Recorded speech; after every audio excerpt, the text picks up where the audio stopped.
Amigos, boa noite. Deixa eu abrir aqui nosso trabalho também pelo Facebook. Como estamos todos?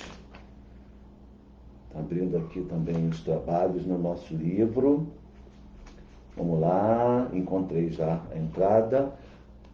Boa noite, Adriana. Boa noite, seu Luiz. Sejam bem-vindos. Mais uma vez estamos juntos aí para o estudo, né? Boa noite, Adriana. Seja bem-vinda, viu? Boa noite, Silvinha, Solange. Como vamos todos? Tudo bem? Vamos começar o nosso estudo do Evangelho. Deixa eu ajeitar aqui a câmera para ficar bem localizado, né? Dona Ana Maria, Aline, que bom ver todos vocês aí. Dona Marta Coutinho, minha xará em sobrenome. Que prazer revê-la, Dona Marta. Bem-vinda. Isso aí, gente. Daniel, meu querido, tudo bem, Daniel? Seja bem-vindo também. Então, pessoal, vamos começar o nosso estudo. Boa noite, Dona Marta, bem-vinda. Kátia Marques. Então, vamos lá, gente. Não vamos perder muito nosso tempo, porque a gente está tentando fazer esse estudo em meia hora. Eu fico esperando o pessoal chegar e quem já chegou pontualmente acaba ficando exaustivo, né? Para quem chega pontualmente. Então, vamos começar o nosso estudo logo. Aninha, bom dia, Aninha. Seja bem-vinda também. Então, meus amigos, como nós falamos na semana passada, esse é o estudo, sempre repito, para as pessoas entenderem, esse aqui é um estudo sistematizado, é um estudo continuado do Evangelho segundo o Espiritismo, né, como nós já estamos fazendo. Estamos terminando a introdução, item 3 da introdução. Hoje a gente vai passar por mais 3 personagens do estudo para que a gente possa compreender o Evangelho melhor, né? Então, na semana passada, boa noite, Ana Paula, boa noite, Denise, um beijo também. Na semana passada, desculpa, no item 3 que nós nos encontramos, nós estudamos as notícias, começamos a estudar as notícias históricas, e hoje a gente vai dar continuidade a isso. Então, para que a gente possa fazer uma preparação bem rápida, vamos então pedir a Jesus que nos ampare, que nos proteja, que esteja conosco esta noite, que nós possamos fazer um trabalho bastante amplo, que a nossa capacidade de reflexão, de introjetar os ensinamentos do Mestre seja cada vez mais ampliada e que ele possa estar conosco agora, tanto aqui na minha casa como nos lares de todos vocês, de modo que todo mundo tenha grande inspiração, todo mundo possa efetivamente se beneficiar da maravilha que é o estudo do Evangelho. Que Jesus esteja então conosco, em nossos lares, em nossas vidas. Sim? Vamos então dar início aqui aos estudos. Deixa eu só dar boa noite ao restante do pessoal. Vânia, Simone, Fátima, Bianca, olha aí, Daniele, Camila, olha aí, mais gente chegando. Na hora que a gente vai começar, galera, que bom. É isso aí, vamos então começar. Bianca de novo, outra Bianca. Então, como eu estava falando anteriormente, nós estamos dando continuidade sequencialmente ao estudo do Evangelho. Nós, semana passada, fizemos o item 3. Eu sempre gosto de repetir para vocês que a minha versão do Evangelho é essa daqui, o Evangelho segundo o Espiritismo, edição histórica, que é de tradução do Guilhom Ribeiro. Quem tiver interesse em acompanhar com a do Guilhom, pode acompanhar. Se você quiser acompanhar com outro, não tem problema, porque só vai mudar algumas palavras, mas efetivamente o conteúdo é o mesmo, tá? Então, na semana passada, nós falamos nas notícias históricas, falamos sobre os samaritanos, os nazarenos, falamos sobre os publicanos e os portageiros. Hoje nós vamos falar sobre os fariseus, sobre os escribas e as sinagogas. E vamos parar nesses 3, porque já são bem ricos esses tópicos, que são bem importantes, essas figuras, essas personagens do Evangelho. Repetindo para quem está chegando aqui agora, é importante a gente estudar a introdução do Evangelho segundo o Espiritismo, porque ela é rica em conhecimentos gerais. Ela nos ensina na verdade, não estamos em capítulo, Bianca. Nós estamos no item 3 da introdução, que tem como título Notícias Históricas. Pega o seu Evangelho, verifica lá na introdução, o item 3. como eu venho explicando para as pessoas, é importante a gente estudar, antes de começar o capítulo 1 do Evangelho, é importante a gente estudar a introdução, porque a introdução nos traz conhecimentos a respeito dos personagens, da história como um todo. Vocês veem, nos próximos estudos a gente vai falar sobre Sócrates e Platão. Qual é a relação de Sócrates e Platão com o Espiritismo, com o Evangelho de Jesus? Tudo tem uma relação. Então é muito bacana que a gente consiga fazer dessa maneira, né? Então, a gente vai falar hoje sobre os fariseus. Eu vou fazer uma leitura e vou parar para fazer comentários, como eu tenho feito sempre, tá bom? Vamos lá, o que nosso querido Allan Kardec nos fala, nos esclarece sobre quem sejam os fariseus. A tradição constituía parte importante da teologia dos judeus. Olha só, quando a gente fala teologia, a gente tem que lembrar que teologia é uma ciência que foi criada com a cristandade. O que Allan Kardec está usando aqui é uma linguagem para que a gente compreenda a essência dos judeus, né? dos hebreus, do povo hebreu e posteriormente o povo judeu. Por isso que ele fala aqui, que o que ele quer dizer aqui? Teologia compreende-se por religiosidade daquele povo. Tá? Então ele fala que a tradição constituía parte importante da teologia dos judeus. Consistia numa compilação de interpretações sucessivamente dadas ao sentido das escrituras e tornadas artigos de dogma. Os judeus, o povo judeu, ele era um povo muito preso às tradições. E os fariseus, eles eram mais ainda do que isso. É uma seita criada naquela época, tá, de homens que eram extremamente arraigados às tradições judaicas, tá, e aos dogmas. O que é um dogma? Boa noite, tia, seja bem-vindo. O que é um dogma?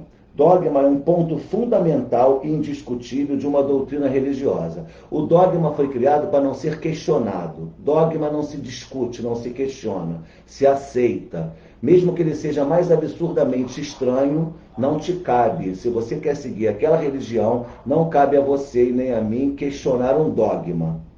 Olha o tamanho da força que um dogma tem numa doutrina, numa religião, numa seita.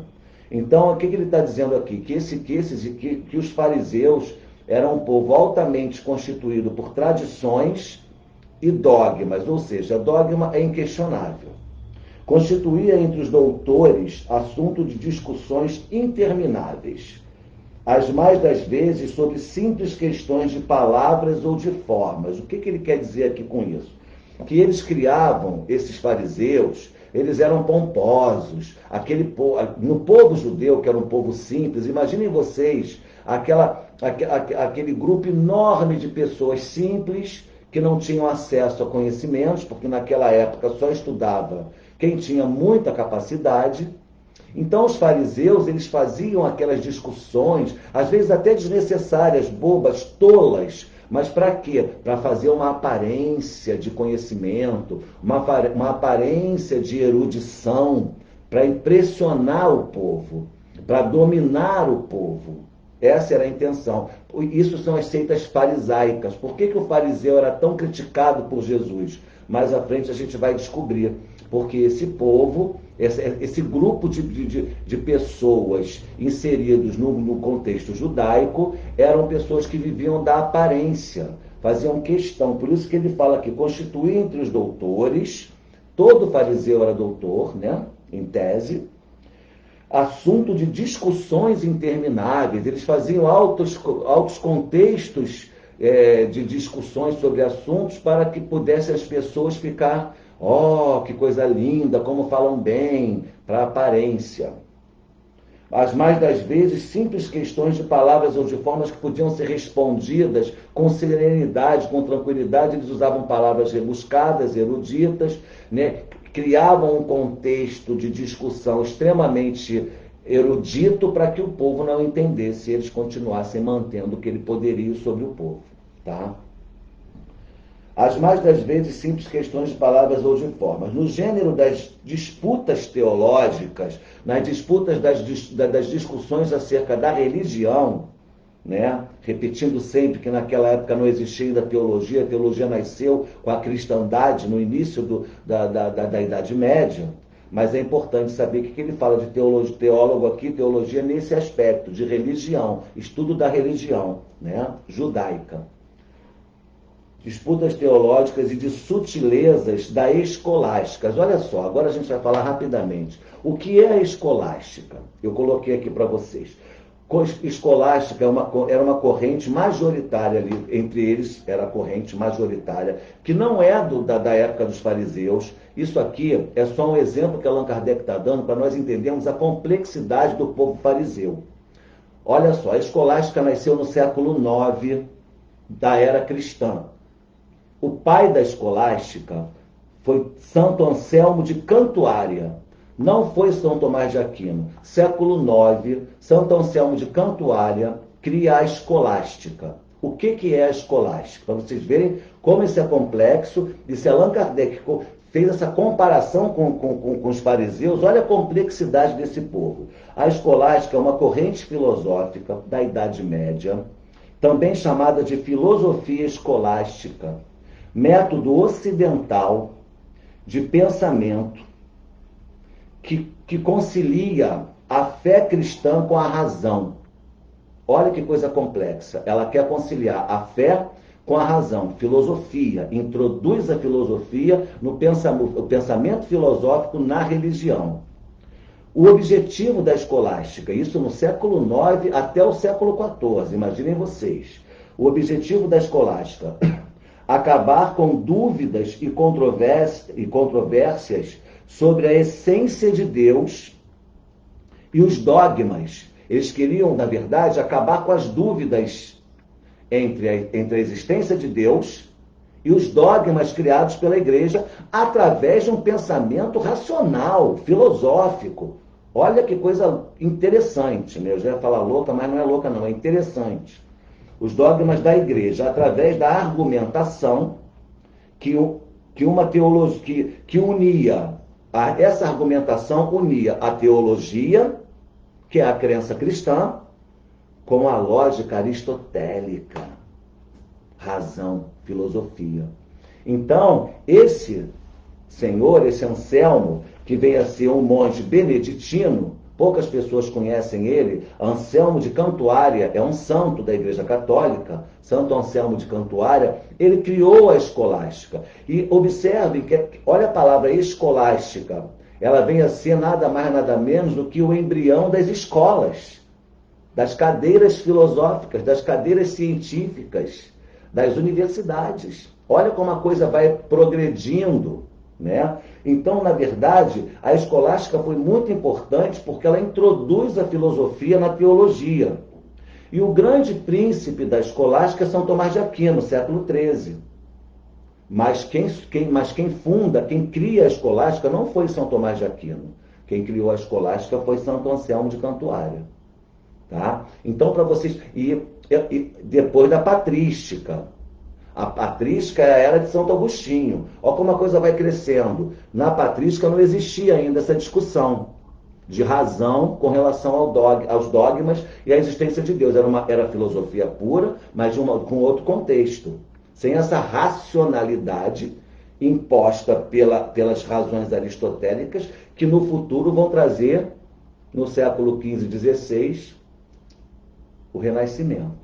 Mas isso é outra questão. Não vamos falar sobre isso agora, vamos voltar aqui no nosso contexto para a gente entender por que Allan Kardec faz uma comparação dos fariseus com a escolástica. Porque ele percebe, diante de tamanha complexidade daquele povo, daquela época, voltamos agora lá para a época de Jesus, esqueçamos o século IX, para a gente entender a complexidade dos fariseus. Então ele fala, essas disputas, essas discussões teológicas e das sutilezas da escolástica. Por quê? Da Idade Média. Escolástica da Idade Média, que a escolástica nasce no século IX. Daí nasceram diferentes seitas, cada uma das quais pretendia ter um monopólio da verdade, detestando-se umas às outras, como só ia acontecer. Ou seja, várias doutrinas surgem e começam a se debater, a se degladiar para poder ter a verdade absoluta dos seus conhecimentos. Eu sei a verdade, você tem a verdade, ele tem a verdade. Vamos então brigar entre nós para saber quem é o dono da verdade. Tudo isso com muita erudição, com muito conhecimento daquela época e com muita autoridade. Então esse cara é o fariseu. Imagina o povo, imagina a pessoa simples do povo, como é que se sentia diante de tamanha complexidade de raciocínio. Por isso que os fariseus dominavam, eram a elite, uma das elites daquela época.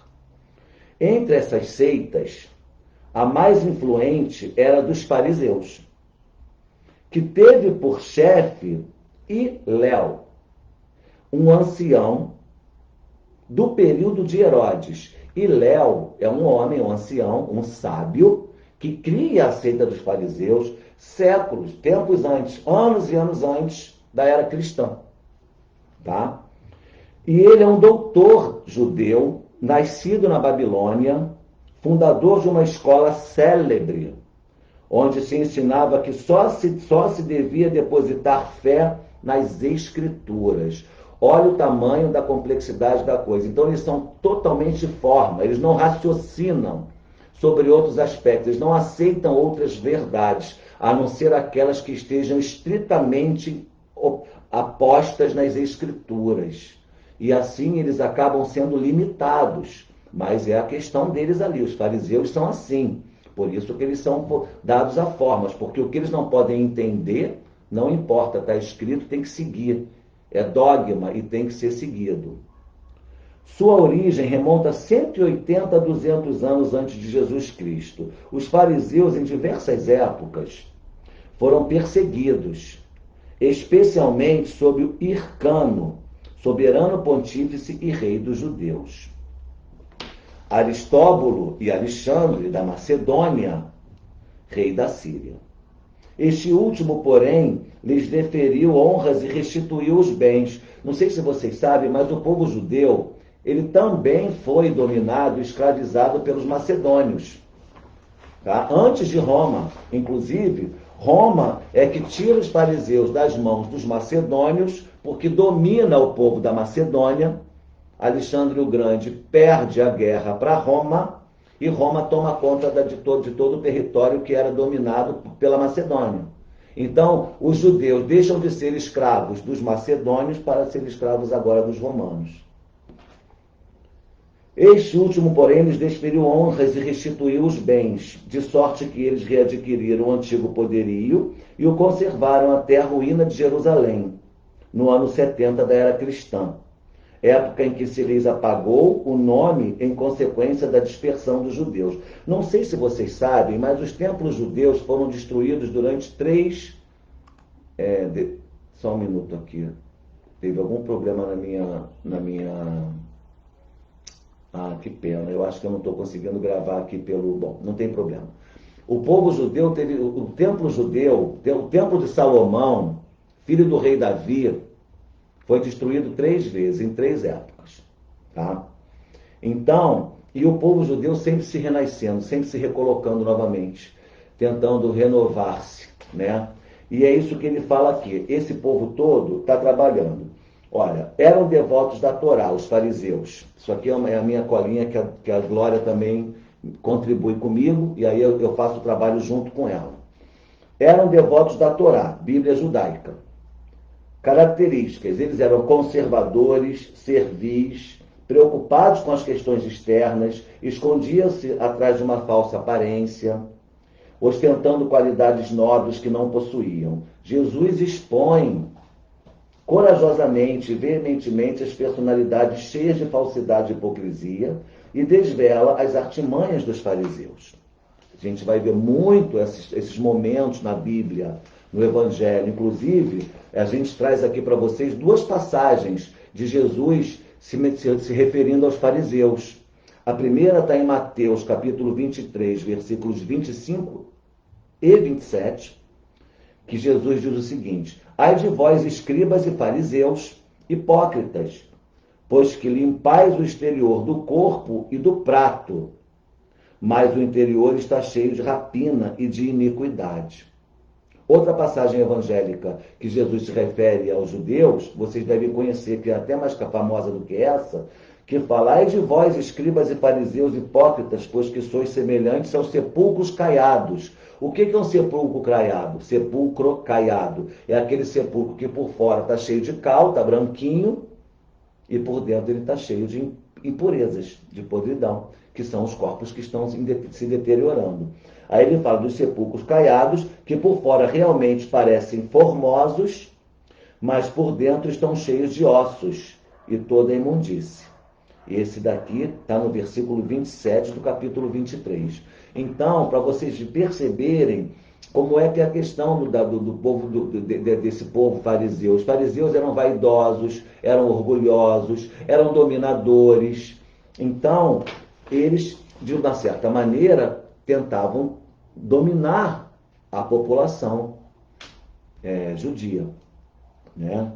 Tomavam por parte ativa nas controvérsias religiosas. Eles sempre tinham a razão. Houve uma controvérsia religiosa, os fariseus sempre queriam ter a razão. Servis cumpridores das práticas exteriores do culto e das cerimônias, cheios de um zelo ardente e de proselitismo. O que é proselitismo? Já falei anteriormente, mas posso repetir aqui. Olha aí a dona Marta, olha só como é que eu não posso errar, tá vendo? Avô de Gamaliel, ó.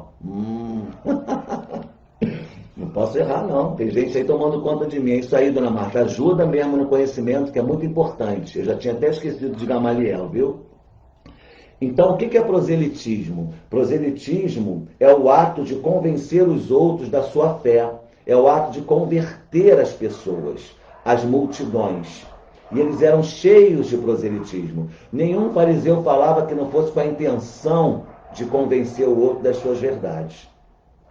Inimigos dos inovadores. Por que eles eram inimigos dos inovadores? Porque eles só acreditavam nas escrituras, eles não aceitavam o progresso da humanidade. Como é que você vai progredir se você não aceitar a ciência como uma realidade?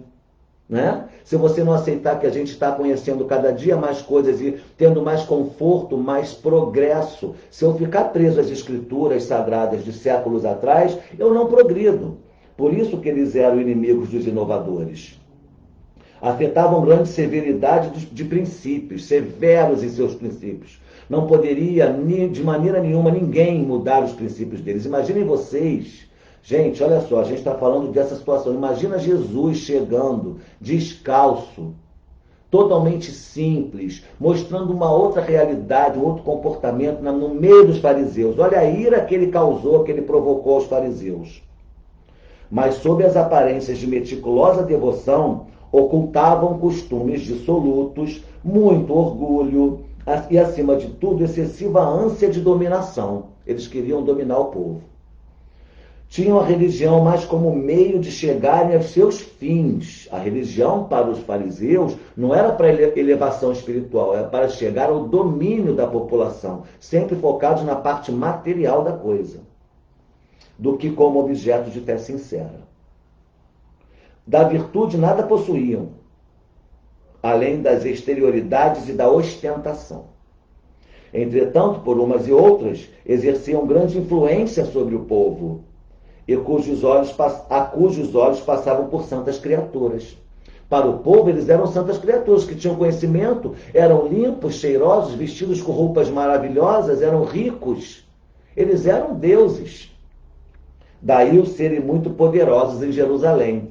Vocês devem lembrar de uma passagem quando Jesus vai almoçar na casa de Simão, não é o Simão Pedro, é outro Simão, e que eles tinham o hábito, os fariseus, de lavar as mãos antes de comer. Não poderia se sentar à mesa, era uma afronta ao alimento e é uma afronta também ao dono da casa se você se sentar sem lavar as mãos. E Jesus é convidado para um banquete e não lava as mãos, para poder afrontar esse hábito desses homens, desse povo. E aí acontece uma situação extremamente inusitada e constrangedora. Depois Jesus sai, mas ele não lava as mãos e ele fala. O que importa não é o que entra pela boca, é o que sai da boca. porque provém do coração. A Jezebel está mordendo meu pé. Dá para dar um tempo, minha filha? Então, olha que situação, como é que Jesus foi reacionário. Gente, quando a gente começa a conversar sobre essas personagens, pensem em Jesus, lembrem do Mestre, lembrem da simplicidade, lembrem dos exemplos que ele traz, para vocês entenderem como é que... Aí a gente consegue entender por que os fariseus odiavam tanto Jesus de Nazaré, né? Acreditavam, ou pelo menos fingiam acreditar na providência, na imortalidade da alma, na eternidade das penas e na ressurreição dos mortos. Quando a gente fala em ressurreição dessa época, era reencarnação, eles chamavam de ressurreição. Entendem? É um pouco diferente. Jesus, que prezava sobretudo a simplicidade e as qualidades da alma, que na lei preferia o espírito que vivificava a letra que mata, se aplicou durante toda a sua missão a lhes desmascarar a hipocrisia. Daí o ódio desse povo também contra Jesus. Jesus vai lá e desmascara todos eles. Fala, amigo, isso está errado, você tem que pensar no amor, você tem que amar o próximo. Ele traz os exemplos cristãos, que são os exemplos de Deus, para aquele povo que está acostumado com esses hábitos externos. Pelo que tinha neles encarniçados inimigos. Por isso que ele tinha todos esses homens como inimigos. Por isso que ele foi parar na cruz, né? Essa é a razão por que se ligaram aos princípios dos sacerdotes para amotinar contra ele o povo e eliminá-lo. Por isso que o povo, quando é perguntado para ele, para o povo, como é o nome dele, que lava as mãos? Esqueci. Olha que coisa. Esqueci agora. Pôncio Pilatos pergunta para o povo. Ele é o Barrabás, o povo grita, para salvar, grita Barrabás, porque esse povo estava incitado pelos fariseus. Estavam enganados pelos fariseus. Por quê? Os fariseus tinham ódio mortal, porque ele estava dominando toda essa situação e mostrando... Obrigado, Bianca, é isso aí, Pilatos, que às vezes some a palavra. E estava mudando, efetivamente, o modo de pensar e libertando aquele povo através do pensamento e do amor. Por isso que Jesus foi parar na cruz, né, meus amigos? Ele atacou os poderosos daquela época. Vamos falar agora sobre os escribas. Deixa eu ver se tem mais alguma coisa importante aqui sobre os fariseus. A verdade não deve ser mascarada com a desculpa de caridade mal interpretada. A verdade não fere, o que fere é a injustiça, a calúnia e a mentira. Tá? Então, Jesus chega com essa realidade, descortina uma nova verdade, a verdade que é verdadeira, e esse povo, que são os fariseus, odeia Jesus com todas as forças. Quando nós formos começar o estudo do Evangelho, vocês vão ver muito a figura dos fariseus se confrontando com Jesus, tentando fazer ciladas, criar ciladas para Jesus dançar, tentando calar a voz de Jesus em várias situações. Vamos falar agora sobre os escribas. Quem foram os escribas? Escribas, nome dado a princípio aos secretários dos reis de Judá.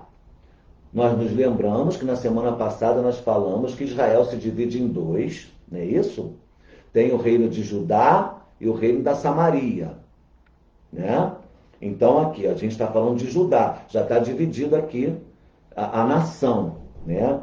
Nome dado a princípio aos secretários dos reis de Judá e a certos intendentes dos exércitos judeus, ou seja, homens da lei.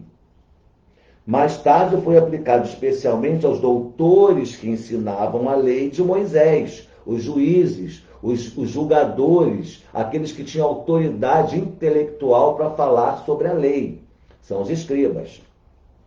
E a interpretavam para o povo. Olha que coisa. Eram os escribas que tinham a capacidade de interpretar a lei para o povo. Imagina quando Jesus chega e começa a interpretar melhor que eles. Imagina quando Jesus chega e dá aula para os doutores da lei, porque Jesus sabe tudo, mais do que nós. Ele não estudou, ele não foi doutor da lei, como é que ele sabia? Como é que Jesus, aos 12 anos de idade, vai no templo, numa Páscoa, e dá aula para os doutores da lei? Isso é uma coisa que a gente tem que refletir para entender por que da revolta desses poderosos contra o mestre e por que o povo foi insulado contra Jesus, porque eles foram enganados. Qualquer coincidência... Não, esquece isso, vamos lá. Faziam causa comum com os fariseus. Esses escribas eram muito parecidos com os fariseus, na medida em que eles tinham algumas características muito parecidas, como a hipocrisia, como o uso do poder para dominar o povo. São os escribas, né? Faziam causa comum com os fariseus, de cujos princípios partilhavam dos mesmos princípios dos fariseus, os escribas, bem como da antipatia que aqueles votavam aos inovadores. A mesma antipatia que os fariseus tinham com os inovadores, com as pessoas que traziam descortinavam novas realidades através da filosofia, dos estudos, e que não eram seguidores cegos da lei, os escribas também tinham essa mesma característica e compartilhavam desse mesmo ódio, dessa mesma vontade de não gostar desse tipo de gente. Por quê? Assim eles perdiam o controle da situação, né? Daí o envolvê-los, Jesus, na reprovação que lançava aos fariseus. Então Jesus envolvia também os escribas na mesma reprovação que ele envolvia os fariseus. Então ele atacava esses poderosos judeus que dominavam a população, dominavam todo o Estado, e por isso que ele acaba sendo perseguido, porque ele chega e desmascara esses caras todos. O que a nossa glória fala sobre eles? No início, secretários dos reis, tá? Na antiguidade, a nação israelita foi dividida em duas partes, como eu falei inicialmente. A do norte e a do sul. O reino norte é referido na Bíblia como de Israel, e o reino sul como Judá, a capital do reino de Jerusalém. A nação israelita, dividida em dois estados, durou pouco tempo. O reino de Israel do norte, 200 anos. E o reino de Judá, 400 anos, aproximadamente. Tá bom? O relato bíblico fala que Davi unificou os dois reinos por volta do ano 1000 a.C. Não há uma confirmação dessa data. Davi, segundo o rei de Israel, o segundo rei de Israel, criou uma monarquia israelita forte e unificada. Os escribas, chamados doutores da lei de Moisés, eram estudiosos profissionais da lei. Eles eram estudiosos profissionais da lei. Eles tinham domínio sobre isso. Por isso que eles tinham raiva de Jesus, certo? Jesus chega na sua simplicidade e mostra a capacidade que tem, com a capacidade que tem de amar. Vamos lá. Agora, para encerrar, são 21 horas e 1 minuto. Eu estou conseguindo chegar no tempo que eu gostaria. Eu vou falar com vocês rapidamente sobre as sinagogas. O que é uma sinagoga? Porque a gente também vai ver muita figura da sinagoga nos evangelhos, e é importante que nós saibamos o que é uma sinagoga. Sinagoga é um único templo havia na Judéia, o templo de Salomão. Como eu falei inicialmente, o templo de Salomão, só existia um templo dos judeus. O grande templo, o templo de Salomão, que foi destruído 3 vezes e reconstruído. Então, quando os templos de Salomão estavam sendo reconstruídos, haviam as sinagogas nas cidades para que os judeus pudessem ir rezar. É como se fosse uma capela dos católicos, vamos dizer assim. Tem lá o grande templo, né, a grande igreja, a catedral e as pequenas paróquiazinhas. Mas olha só o que é interessante. Nas sinagogas qualquer um podia falar, mas no templo, que era um só, de todo o povo, só os sacerdotes podiam falar. Então vamos lá. Um único templo havia na Judéia, o de Salomão, em Jerusalém. Depois os samaritanos também construíram seu templo. Quando houve a divisão, os samaritanos construíram seu templo lá do outro lado. Tá? onde se celebravam as grandes cerimônias do culto. Então, no Templo de Jerusalém, o Templo do rei Salomão, era onde aconteciam todas as grandes cerimônias do povo judeu. A Páscoa, por exemplo, por isso que a caravana que levou Jesus aos 12 anos de idade saiu de lá de Nazaré e foi para Jerusalém no templo para poder passar a Páscoa. Era um grande evento da nação inteira. Eles vinham de todos os lados, todos para se reunirem no grande templo para fazer os sacrifícios, para fazer a sua devoção a Deus. Os judeus, todos os anos, lá iam em peregrinação para as festas principais, como as da Páscoa, da dedicação e dos tabernáculos. Por ocasião dessas festas é que Jesus também costumava ir lá. As outras cidades não possuíam templos, mas apenas sinagogas. Edifícios onde os judeus se reuniam aos sábados. Guarde o sábado para Jesus, blá blá blá. É por isso aqui esse hábito. Iam-se aos sábados nas sinagogas para fazer preces públicas sob a chefia dos anciãos, dos escribas ou doutores da lei. Percebam bem, lá no templo só os sacerdotes podiam fazer cerimônias, já que nas sinagogas das cidades, tanto os anciãos, os escribas, os doutores da lei poderiam fazer. Por isso que Jesus também pregava nas sinagogas. Qualquer um podia falar. Pediu a palavra, vai na tribuna falar. Tinha essa autorização. Só bastava você ser judeu. Entende? Não precisava ser sacerdote para falar nas sinagogas. Apesar de ser um local sagrado. O segundo local mais sagrado para o povo judeu, primeiro é o templo. E o segundo são as sinagogas. São sagrados isso. É solo sagrado para esse povo, tá? Não é qualquer um que chega lá falando o que quer, não. Tem todo um ritual para entrar e para sair, mas as sinagogas são mais flexíveis na medida em que qualquer um do povo poderia falar, né? Nelas também se realizavam leituras dos livros sagrados, estudos bíblicos, né? Seguidas de explicações e comentários. Olha que interessante. Atividades das quais qualquer pessoa podia participar. Então, as preces e os estudos bíblicos aconteciam nas sinagogas regularmente, semanalmente, que é aos sábados. E ali todos poderiam participar, todo o povo podia participar. Por isso é que Jesus, sem ser sacerdote, ensinava aos sábados nas sinagogas. Então, duas questões importantes para a gente saber, para separar a sinagoga de um templo. O templo era um só, né? E as sinagogas em todas as cidades havia. Temos que lembrar que o templo era o solo mais sagrado para os judeus. Entretanto, as sinagogas eram também solo sagradíssimo. Era o segundo solo mais sagrado. Nas sinagogas, quem poderia fazer as pregações eram os escribas, os fariseus, os doutores da lei.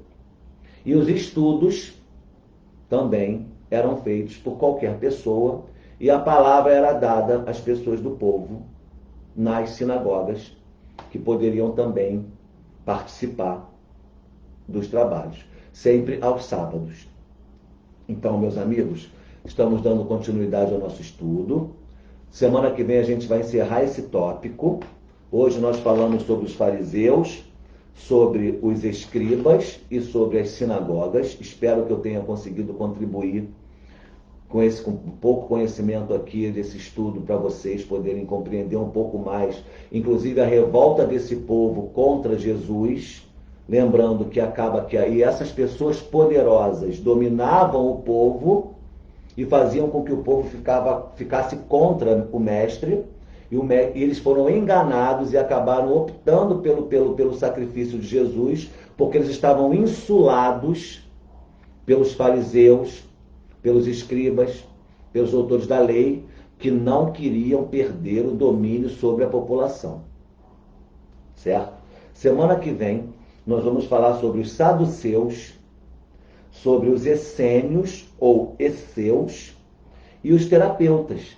E aí a gente vai encerrar. E na outra semana, que é a minha preferência, Vamos falar sobre Sócrates e Platão. Vou fazer uma dissertação para vocês aqui, filosófica, daquelas, para a gente poder enriquecer cada vez mais os nossos conhecimentos.